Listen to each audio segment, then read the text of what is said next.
Welcome to the Songwriter Connection podcast. Our show originates in Nashville, Tennessee, Music City, USA. We connect you to the songwriters and the stories behind your favorite songs.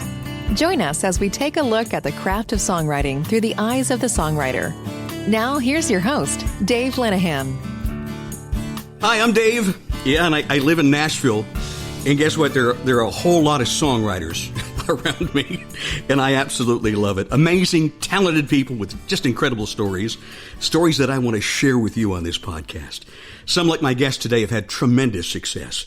And some, they're just starting out but doing all the right things, and they've got cool stories to tell too, so I'm going to share those as well. This is Season 1, Episode 6, and the plan is to have 20 episodes in our first season, one every other week, and should go through the end of October. But I have to say, I'm really overwhelmed at this point by the tremendous reaction that I've had within the Nashville songwriting community. So I've had the opportunity to interview so many wonderful people, and I look forward to continuing that journey. And I'm very excited about some of these interviews. And there is a thought that enters my mind that maybe we should just release them all at once. So I don't know if we're going to work the plan, but your comments definitely help, and we love to see your comments. We've had so many hits on our Songwriter Connection Facebook page, Songwriter Connection podcast. And if you haven't liked it yet, please go there. That's probably the easiest way that you could leave a comment on the show. And you may have ideas of guests that you would like to see on the show, and I'll do my best to bring it to you. I also want to thank the folks at Red Circle for hosting this podcast and making it available on about every platform you can think of. In the past week, notified that iHeartRadio picked it up, and we're proud to be there. But there's also Google and Spotify and Stitcher and iTunes, anywhere pretty much that you get podcasts, and I hope that you'll help us spread the word about that. So thanks to Red Circle for their stellar job. I'm just lucky to have found them. Now today I have a very special guest. Let me tell you a little bit about her. She moved to Nashville in 82 and got a publishing deal right away. And before she knew it, a song placed by the one and only Tammy Wynette. Oh my goodness, what a throw that must have been. She's a Grammy Award nominated, multi-award winning songwriter, musician, and producer. She wrote one of my favorite Reba McEntire songs, The Last One to Know, went all the way up to the top. She's had songs recorded by JoDee Messina, Colin Ray, T.G. Shepherd, Charles Chip Esten, who we all know as Deacon Claiborne on the Nashville television show. And she wrote the last #1 song for country legend Ray Price. Now, she's written for TV and for commercials, but she's also been a great mentor for new writers breaking in. It's really a pleasure to have on the show Jane Bach. Jane, welcome. Hi, Dave. Thank you so much. Hey, for a minute, I had to think, who are you talking about? I got to ask, I'm tired just listening to you. Do you have a backup plan in case this music thing doesn't work out? In case it doesn't work out. Actually, I never did have a plan B. And of course, right in the middle of everything, my daughter is texting. Oh, is she texting you? No, that's okay. Let me, and I'm going to turn off my phone while I'm thinking about it. It's okay. That's the power. I will talk to her later. It's fine. Now, I've gotten to know you a little bit over the past couple of years, and it's just a pleasure to get to know you a little bit. You and your wonderful husband, and one of the nicest guys I've ever met in my life, Gary. Wonderful people. Sweetie. Yeah, he really is. Great guy. Yeah. That he is. Big guy. I want to be his friend. Oh, he's everybody's friend. He is, man. Absolutely. So we've got you via Zoom. And I know that you've been very COVID conscious, and we have too. But that has had, because you're right between Nashville and L.A. Nashville, L.A., Australia, London, wow, New York, Austin. I mean, I write with people everywhere. All over. So are you doing a lot more Zooms these days? Well, these days, that's all it's been for the past year. Yeah. That's all it's been. Yeah. And I do workshops as well. Mm-hmm. And so I've been doing those virtually. And it's been an interesting year. It's been obviously very difficult. It has. But I've just always believed that whatever we're faced with, it's not what we're faced with; it's how we deal with what we're faced with. Oh, that's so true. And so Sometimes you just got to say it is what it is, and we'll just move forward from here. Figure out what we can do, create opportunities. Absolutely. I'm looking at your background now as I look at June. You've got all these gold records and things on the wall. That's so impressive to see. And what I want to do in this podcast is do like a musical journey, just kind of trace through your career. And oh, wow. That would be kind of fun. As we find out a little bit more about you. I can remember that far back. The first thing I want to do is play a song, and I remember playing this a lot on the radio, so I want to get it in here right now. This was done by JoDee Messina, and I feel like I could do my radio thing. JoDee Messina on the Songwriter Podcast. Song written by Jane Bach called Dare to Dream. Here you go. Yay!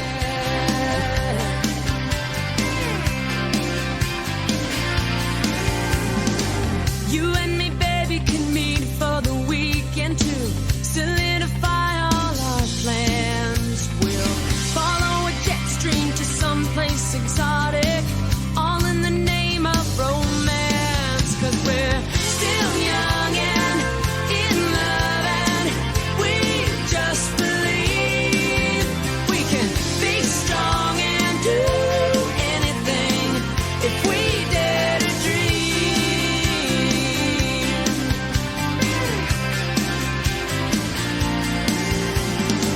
We'll find a place on a cliff by the ocean and pay a couple months' rent.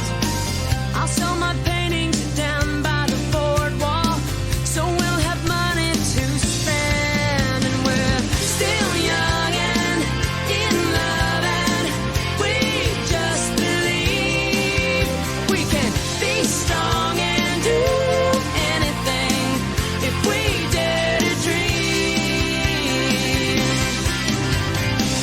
Dare to dream, take it to the extreme, let your heart and soul lead the way. Live, love, seize the day. Dare to dream, dare to dream, dare to dream. Don't try to stop us, don't tell us we're crazy. You're only wasting your breath. We're bound and determined to make it all happen. It's just a matter of when. 'Cause we're still young and in love, and we just believe we can be strong and do anything if we dare to dream. Yeah, we're still young and in love, and we just believe we can be strong and do anything if we dare to dream. La la la la la la. Dare to dream. If we dare to dream. La la la la la. If we dare to dream. La la la la la la. Dare to dream. If we dare to dream. La la la la la la. Jane, I've always loved that song. I am so glad. Thank you. I do want to mention that I co-wrote that song Yeah. with Adrian Folisay. Okay. So I just wanted to mention that. It was actually Adrian's idea. Was so- it really? Wow. Yeah, it was. There's such great imagery in the song. And I remember I was in Cincinnati radio at the time when that was released and played it a lot. And if I remember correctly, that was one of the most played songs that whole year. I got an award for it, so I think it must have been. Yeah. You got an one ASCAP one award, of the didn't you? most. Yeah. The one other of the thing, most too, played. I talked to so many up-and-coming writers, too, on the show, and that song is kind of a theme for them. I mean, you could do anything if you just dare to dream, right? Can I tell you a funny story about that? Please. Okay. So, maybe a year or two after that song had been out and it had been a hit for her, I was playing the Bluebird, and I, played the round, and at the end of the round, this young girl came up to me, and she was just, her eyes were huge, and she was just practically shaking. And she said, I can't believe this. I can't believe this. And I said, are you okay? She said, I just arrived. Where was she from? Wisconsin. She said, I just drove here from Wisconsin with everything I own in my car. Oh, wow. She said, I have an apartment that I haven't even been to yet because the first thing I wanted to do when I got here was go to the Bluebird. Mm-hmm. She said, I'm a singer-songwriter. And she said, and I've come here to do that. And she said, the entire way here, I played Dare to Dream over and over and over again. It became a mantra for me for 4 days. She said it took her to get here. And she said, and I walk into the Bluebird and you sang that song. Magic. She said, I couldn't believe it. She said, I know now that I did the right thing. See. And it was just wonderful. I mean, I just, one of those little goosey moments where you get goosebumps. And the reason really why you do it, Yeah.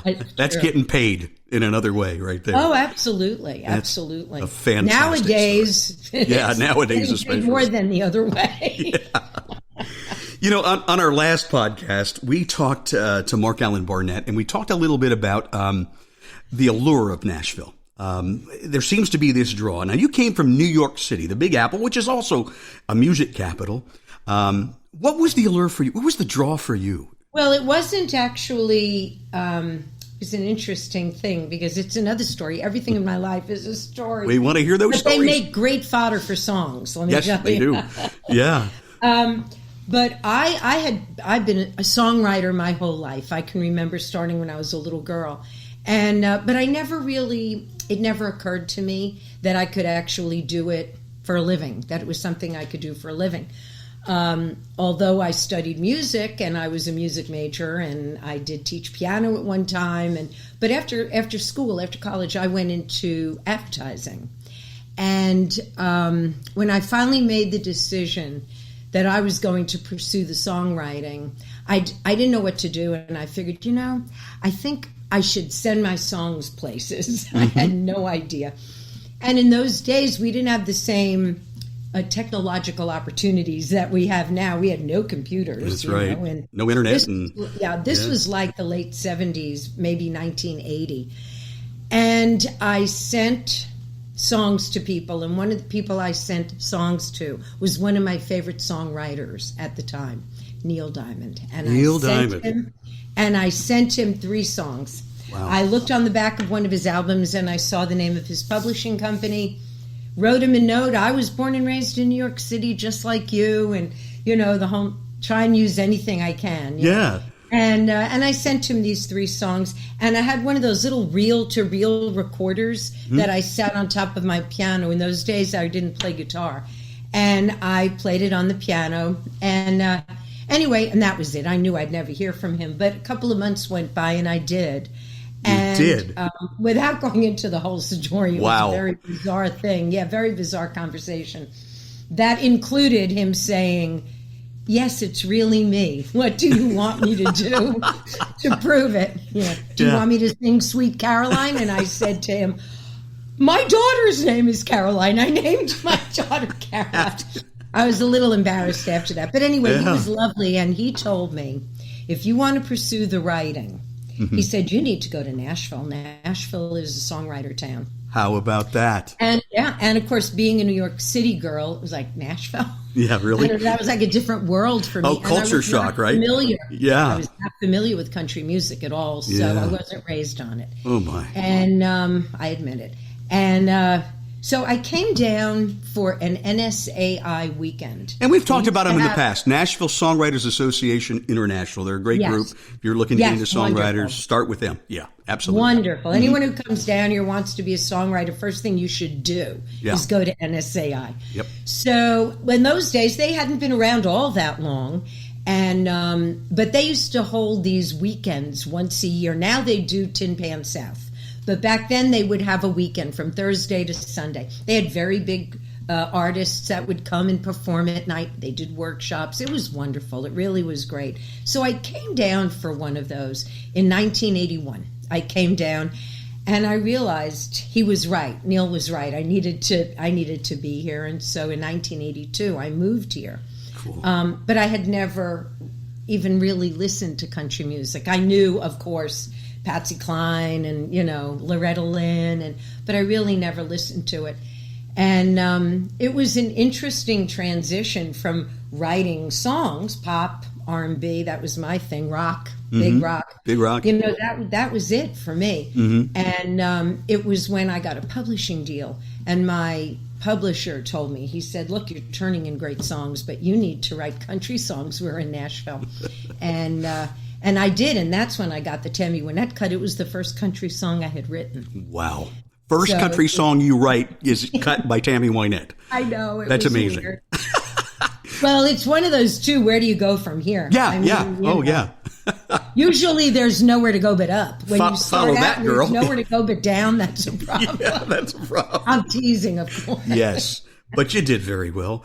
And, we talked a little bit on a past podcast about the difference between a Nashville song and anywhere else. And there really is. And it's different here in town, isn't it? Well, it is. It is. It's a, I do want to say that, yes, that is true. But it's not as true as it used to be. No? Because I don't know. I mean, it seems to me I write all over. Uh-huh. And I think where we used to be known for paying attention to lyrics, which we are very lyric driven, obviously, country music is. But now most of the writers in Nashville are not from Nashville. They're from other places, and they're bringing that influence with them. There's a lot of course, a lot of country being written here, but there's a lot of pop being written here, and, there is. And urban music being written here. And so Christian music, I think it's gotten to the point where maybe globally even we're almost on an even keel. But Nashville will always be a writer's town. I think so too. I hope so anyway. It's what I love about being here. Definitely. Well, you write a lot if you want to learn how to write great songs, you need to come to Nashville first. I agree. I have to agree with that. Yeah. You write a lot of songs, and the one I want to play next is kind of a timely song called "I Am One." Can you tell us a little bit about this one? Yeah, this is the most brand new demo I've done. Oh, wow. And there's interest in it, and it's just, it was written, obviously, when people hear it, they're going to understand where it was written from. It's about what we've been going through. Yeah. And mostly the political landscape, without being political at all. It's not a political statement at all. I felt it's a human statement. I wrote it with Sandra Pillar and Jeannie McQuinn, and we write during this pandemic. We have started writing every Tuesday. The three of us get together and we write. That's good. And Sandra came in with the idea. She had the idea of it, and we just kind of latched on. We thought it was a great idea and made it come true. And I guess they'll be able to figure out what it is when they hear it. All right. Well, let's listen. This is a song written by Jane Bach and some French on our Songwriter Connection podcast.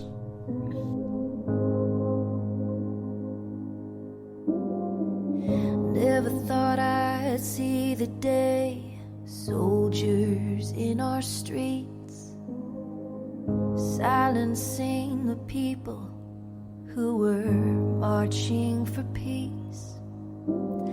Bridges crossed and bridges burned. You'd think by now we would have learned, but here we are, and history repeats. I am one who did nothing when I saw what was wrong. I am one who said the situation won't last very long. I am one who feels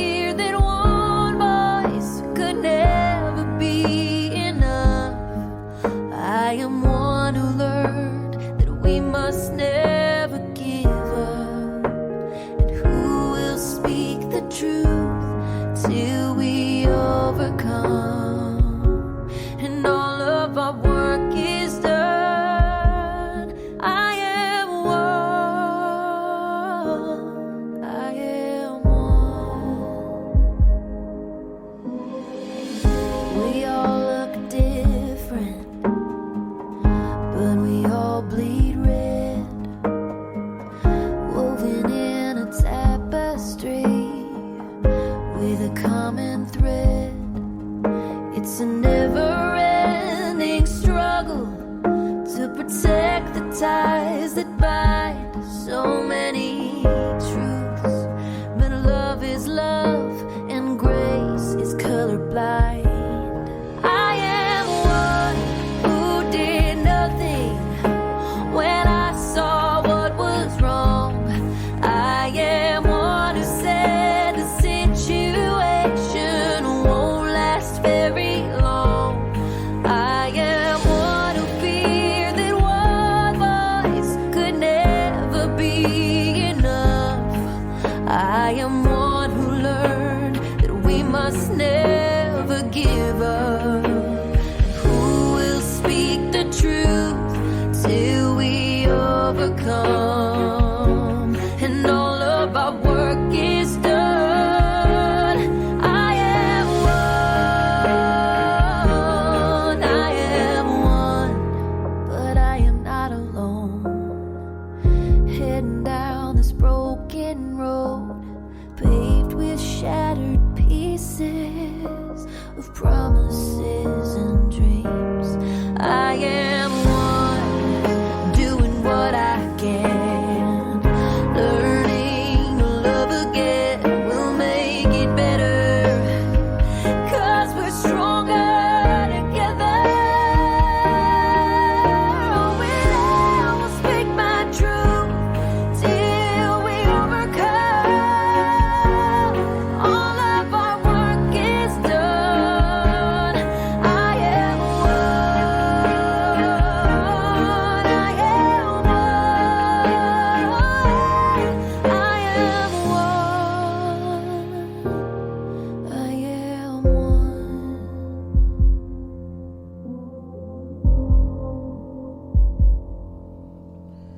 I think the world needs a lot more songs than that today, like that one, Jane. Well, thank Powerful. you. Thank Yeah. you. I appreciate it. Thank you. We got to pull together. We definitely do. Well, yeah, because either we pull together or we fall apart. One of the Absolutely. two. Yeah. Yeah, for Now, sure. now that song, that's the demo version right there. Yes, that is the demo. And the young woman singing that, her name is Brianna Tyson. Well, she's talented. And Brianna actually not only sang it, but because we're doing demos virtually, Brianna has her own studio. Oh, good. And she did it all herself. All the She music, did everything?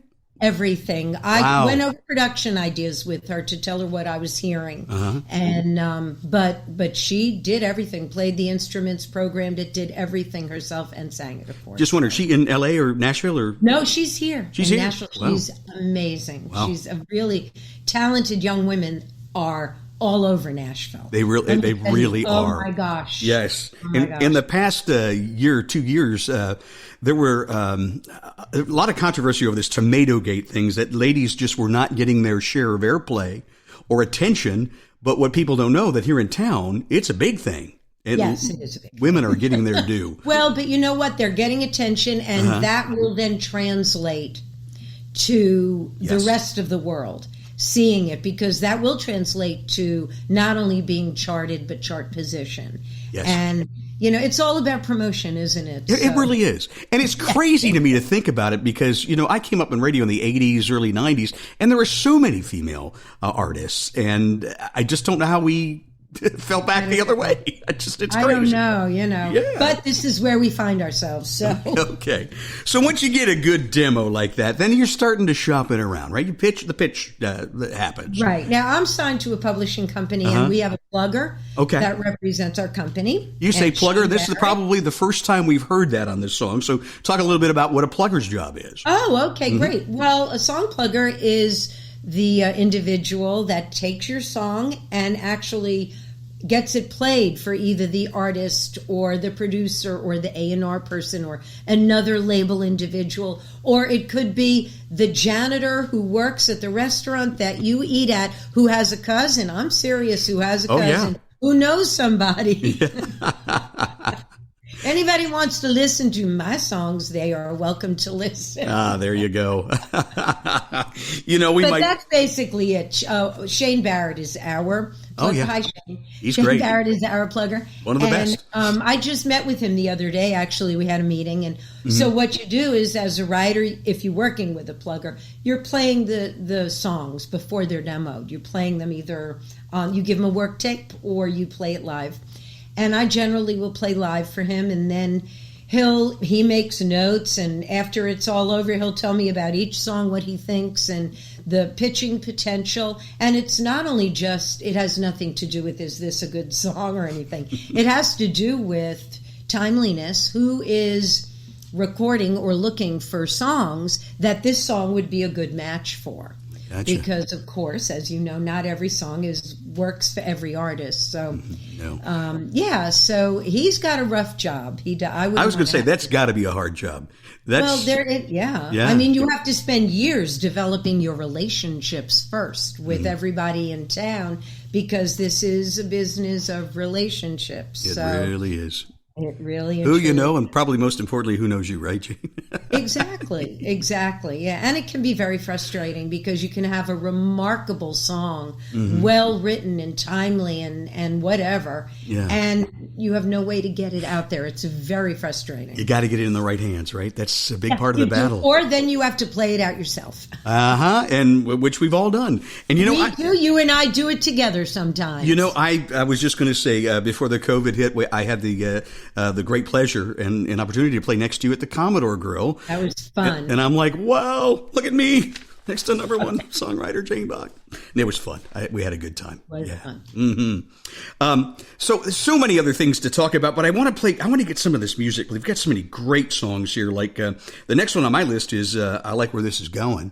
And since I like the way this interview is going. I wrote that with an LA writer. His name is Joey Sykes. Joey Sykes. And Joey is just, he's amazing. He was with, you remember the group The Babies? Oh, yeah. Well, absolutely. Joey was with The Babies forever. Wow. And he's amazing, an amazing musician. He's a wonderful writer. He also has a studio and does a lot of demo work in his studio. He's great. And I met him out in LA. I'm out there a lot, and I met him, and we write a lot. And that song, we just had so much fun writing it. It's a fun song. Yeah. And then one day he called me up. I was actually getting my nails done. I was at a manicure appointment, and he called me up and he said that he had just gotten a call that the show Nashville wanted to take that song, which they did. And I thought, I had to write it with an LA writer, and it was pitched not by my plugger, but by his LA plugger. Wow. That's one of the nice things about co-writing, isn't it? It's wonderful. Yeah. And that's what I love about it. I love writing by myself, and I do a lot, but I love co-writing for the experience of writing it with someone else, but also because at the end of the day, you have someone else who's on your song, someone else who's passionate about it. Well, now, is he singing this song too? I don't remember. Know. Well, let's play it and we'll find out. Okay? Yeah, let's play it and I'll let you know. I like where this is going. Jane Bach's our guest. This is the Songwriter Connection Podcast. We left town in a cloud of dust. Couldn't get away fast enough tonight. We're gonna break some rules. Never wanna say we didn't try. Life's too short for wasting time, and I wanna ride with you. I don't know, but I'm betting we're heading in the right direction, somewhere that we've never been. Running down that golden sun till there's nowhere left to run. Let the stars decide where this road ends. And I like where this is going. I won't live life full of regret. What you see is what you get from me. That's just how I roll. Adrenaline rush and a pounding heart. I say we're off to a real good start. Free and out of control. I don't know, but I'm betting we're heading in the right direction, somewhere that we've never been.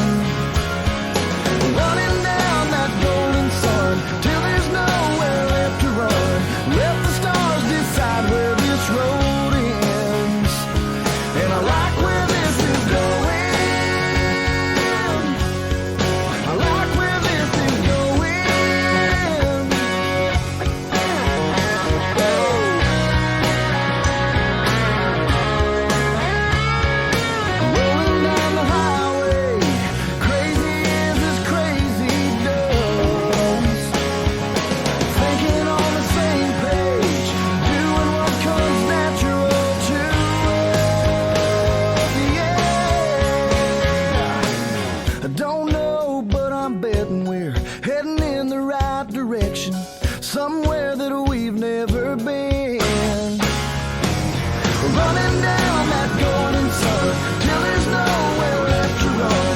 Let the stars decide where this road ends. And I like where this is going. I like where this is going. I like where this is going.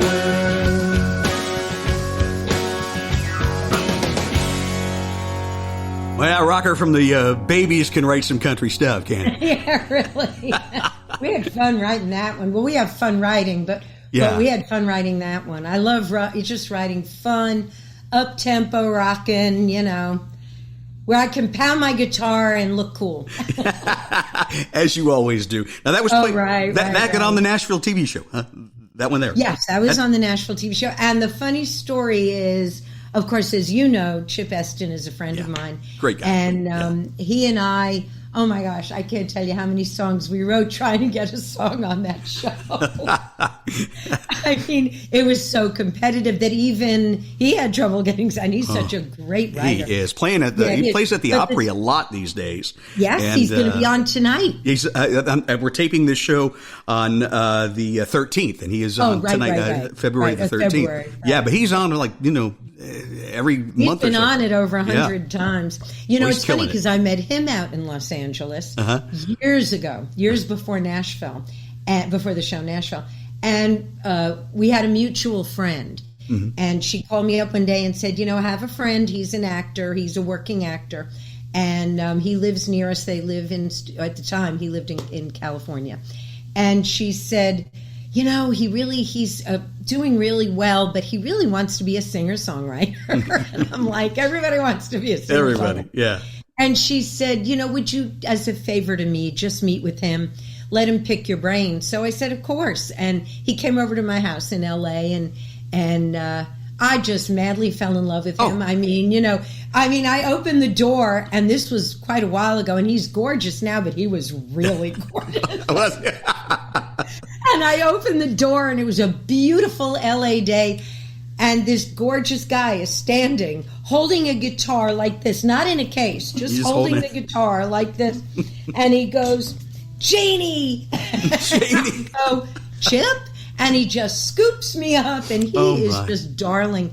Yeah. And the song that I sent you, I Miss You and Me, is the first song that we wrote together. I'm thinking maybe, if not the first, it was the second. But it's a story based on a true story of one of his friends he was telling me about, and we wrote it.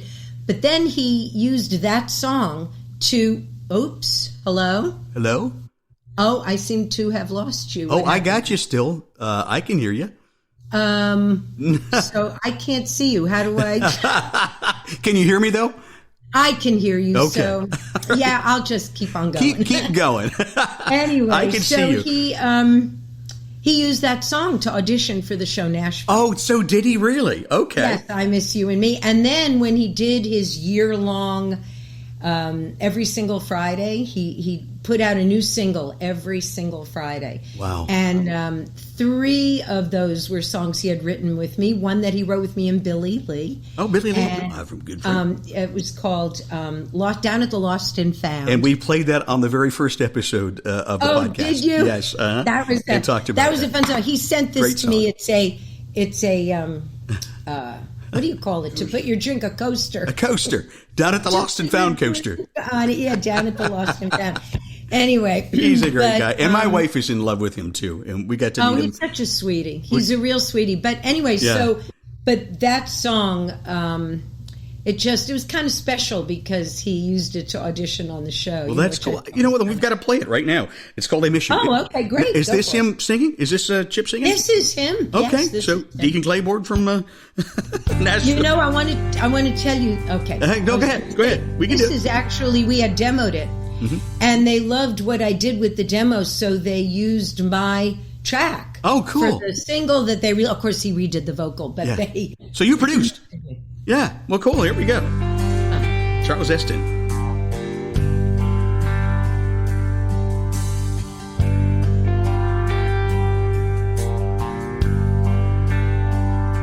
See that moon It's the same moon that amazed us years ago, when that West Virginia sky began to snow. It's still the same, I guess we're different though. See these eyes,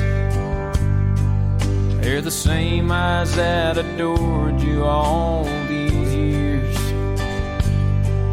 but they're sadder now and holding back the tears that seem to fall when good love disappears. I miss you, I miss me, I miss what we used to be. I miss your smile, I miss my laugh, Lord, how I miss my better half. Here we are, where to go, that easy love we used to know.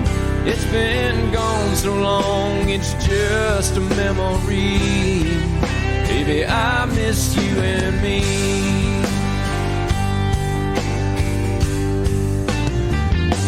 See these hands, they're the same hands that you held so tight in yours, that floated on your skin behind closed doors. Now they don't get to touch you anymore. I miss you, I miss me, I miss what we used to be. I miss your smile, I miss my laugh, Lord, how I miss my better half. Here we are, but where to go, that easy love we used to know. It's been gone so long, it's just a memory. Baby, I miss you and I'm still daddy, and you're still mommy, and I know we'll both stay. But I would give all that I have if I could hear you say, I miss you, I miss me, I miss what we used to be. I miss your smile, I miss my laugh, Lord, how I miss my better half. Here we are, where to go, that easy love we used to know. It's been gone so long, God, where could it be? Baby, I missed you and me. Baby, I miss you and me.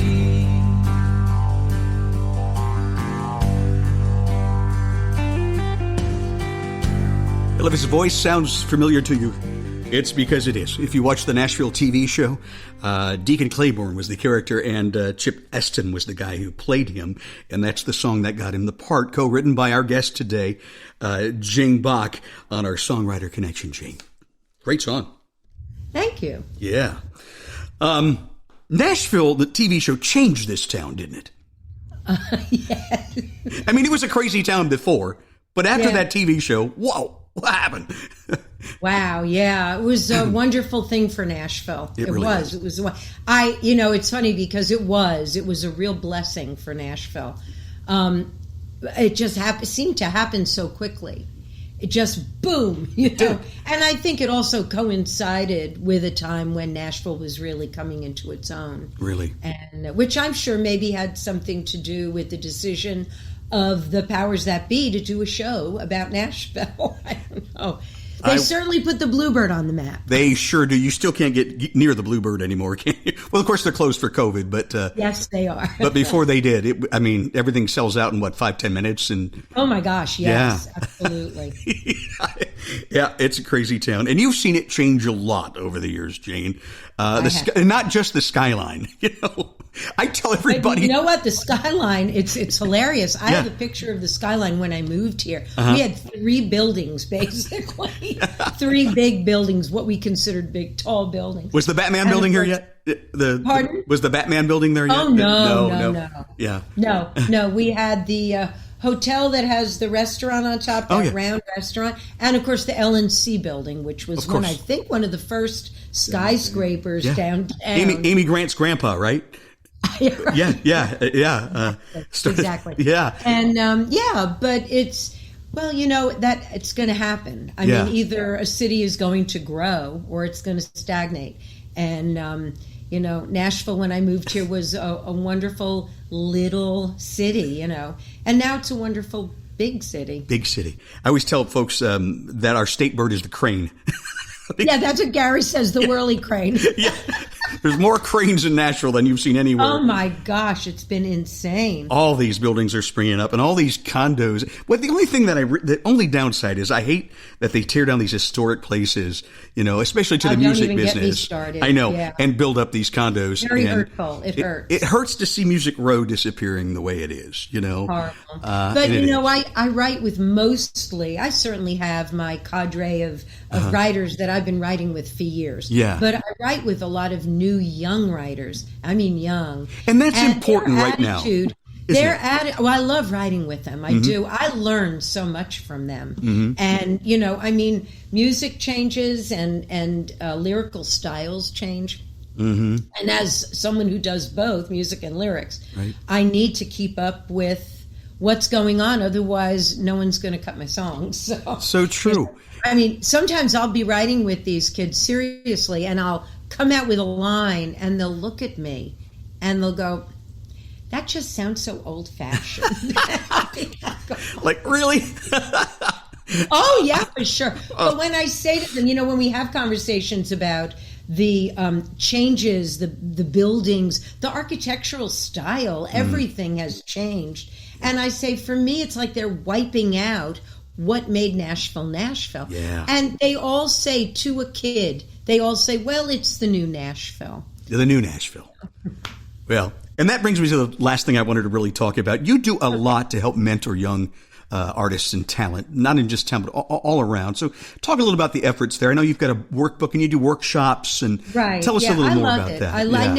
I never would have believed that I would have ended up loving teaching, but I do. And I think the reason I love it, at least for me, is every time I work with these people, most of them are young, but even older people who suddenly have decided they want to better their songwriting, or they want to learn how to songwrite, or, it's a hobby. It's not anything they're really pursuing commercially, but everybody needs to be able to do the very best that they can. So I just love it. I love being able to share what I've learned, and hopefully, someone said, well, you can save somebody a lot of trouble. And, I don't intend to save anybody a lot of trouble, because truthfully, through the trouble that you have is where you get your songs. And so that's right. You have to put in the work. If I'm going to save you from problems, what are you going to write about? Yes, exactly. Yeah, absolutely. So I don't want to save anyone from making mistakes, because mistakes are imperative. We have to make them. I just want to be able to prepare somebody for the day when they do make that mistake, that they don't go, that's it, that they say, okay, now where do I go from here? I'm going to learn from this mistake and push forward. And that's just what I love to do. I love that. Because, I've worked with people that are, so talented. And after a year, they say, well, I'm going back to wherever they came from. And I say, really? Why? Well, I've been here a year and nothing's happened. They say it's a 10-year town, right? Oh, my gosh. Yeah. Yeah. Well, and that's fine. If you can't take the heat, you have to get out of the kitchen. That's true. That's true. Where can people find out more about that? And I know you have a website, but I do. I really need to attend to my website. You can go there, but I think the last time I actually wrote anything on it was in 2013. So, but it Okay. It does have a partial catalog of a couple of hundred songs. And that's nice. If y'all want to listen to my songs, you can. All right. Most of them I've had a lot of cuts. I've been very blessed, but most of them have not been cut. And well, you can't have them all cut, right? Pardon? You can't have them all cut, can you? Oh my goodness, wouldn't that be something? No, you can't have them all cut. I wish you could. Yep. I'm sure there's songs that Neil Diamond has written that were not cut. Oh, I'm sure everyone has written songs that, you know, that for whatever reason. I mean, I always feel like sometimes my best songs have not been cut. So, you know, just... Yeah. That's how it works sometimes. Well, Neil told you to come, and you did. And I imagine that he would be so proud. I'm sure. I'm sure. Jane, thank you so much for taking time to be on our podcast. Dave, thank you so much for inviting me. I really enjoyed it. I did too. So good to talk to you. Coming up on our next podcast, we've got one of those young talents that we're going to talk to and see how she's coming along. And then following that one, a guy I've been writing with a lot out of Australia named Michael Saletta, who's he's in Australia and making an impact here in town, and I'm proud of him. So we'll be talking to him too. So watch for future podcasts here on the Songwriter Connection. I'm Dave Lenahan, and Jane, thanks again. It's good to have you. Thank you, Dave. Mm-hmm. Thank you for listening to the Songwriter Connection podcast. Find us on social media at Songwriter Connection. Also, listen to Dave Lenahan's Nashville Connection radio show. It streams live every Friday morning on WOBL and WNOI. Look for us on Facebook and YouTube. See you next time on Songwriter Connection.